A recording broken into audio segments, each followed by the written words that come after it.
Sainte-Luce résiste contre l'installation d'un pylône de l'opérateur Orange. Après le référé de la mairie débouté en fin d'année, les habitants prennent le relais. Première confrontation aujourd'hui devant le tribunal de grande instance.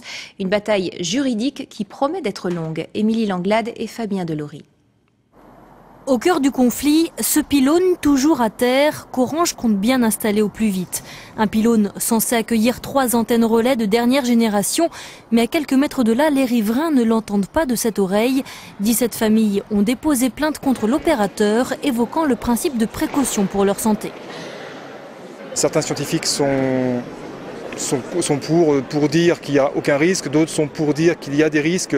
Nous, on est entre les deux. Nous, on habite à proximité de cette antenne qui sera une des plus puissantes du genre, donc on ne veut pas prendre de risques. Il faut savoir quand même qu'il y a une bonne quinzaine d'enfants qui habitent à moins de 100 mètres de cette future antenne.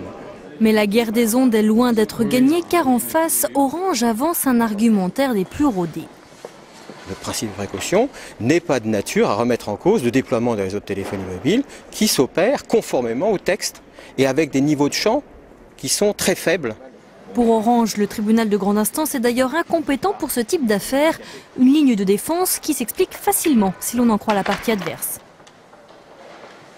Vous avez les décisions du juge civil qui pour l'instant sont plutôt favorables aux riverains. Et par contre, vous avez l'intégralité des décisions du juge administratif qui sont favorables aux opérateurs.